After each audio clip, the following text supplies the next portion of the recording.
Hey, so today I want to talk about replacing chaos with purpose. And for me, addiction was chaos, it was chaotic. And now recovery is purpose driven.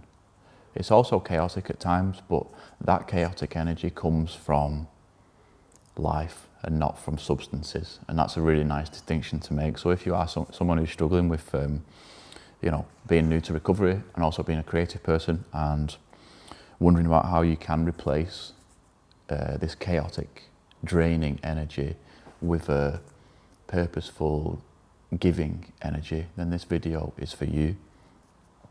I know that when I was in active addiction, my life was extremely chaotic.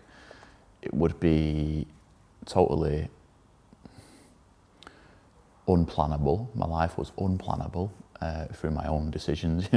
It would be one moment to the next. It would be waking up rough or carrying on drinking and using drugs the next day.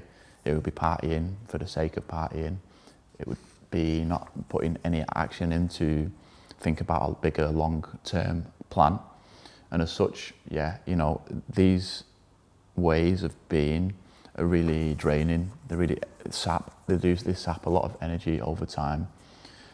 Whereas I've found now that since I've been in recovery, there's a much better energy source to tap into, which is purpose and meaning.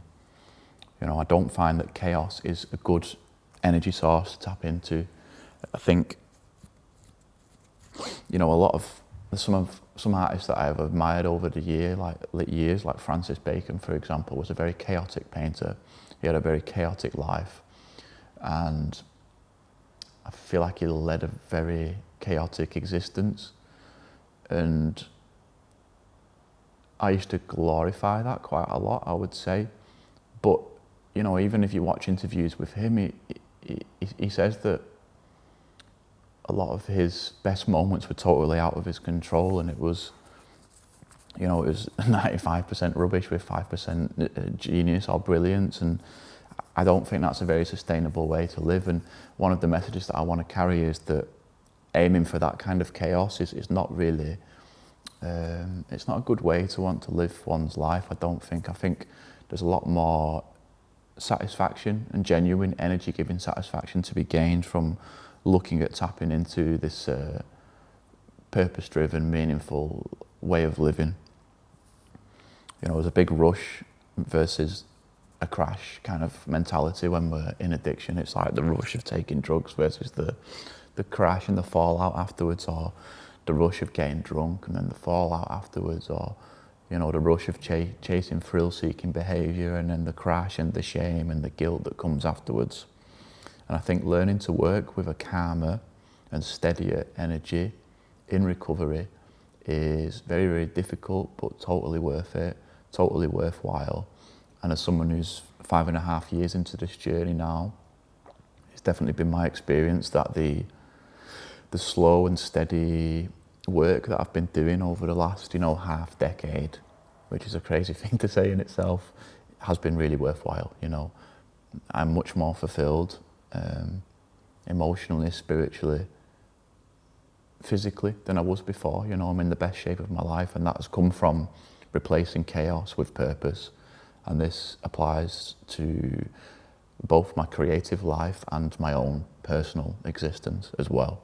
And so it's really important distinction to make, calmer and steadier energy is the way forwards. Purpose gives energy, chaos takes energy, which I've already touched on. And I think that long-term purpose is really what life perhaps is all about. I think seeking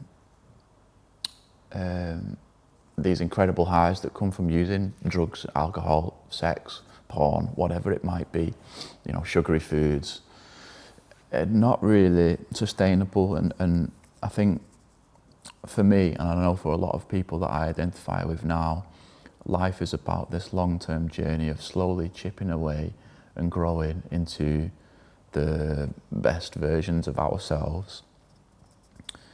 A few things that have really helped with that over the last 5.5 years for me have been the slow developing of a routine, which again didn't happen overnight, and it's not something I'm going to recommend that you try and make happen overnight, because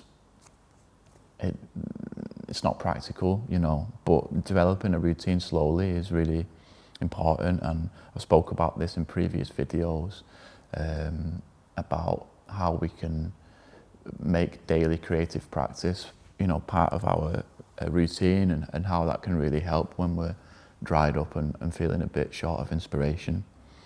Accountability to ourselves and to other people is also really important if we're going to start living a life of purpose instead of a life of chaos. I wasn't accountable to anybody, you know, back in the day when I was in addiction, including myself. I made a lot of promises that I didn't keep.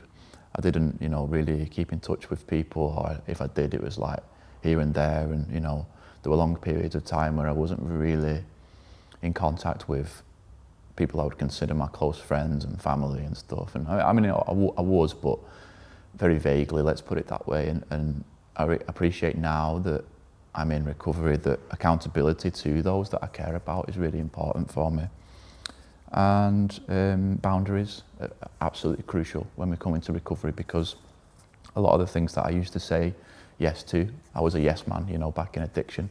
Do you want to come out? Do you want to do this? Do you want to do that? Yes, yes, yes, yes, yes. And that really is a covert form of people pleasing, in my opinion, you know, and that's something I've really had to work at, boundaries in recovery.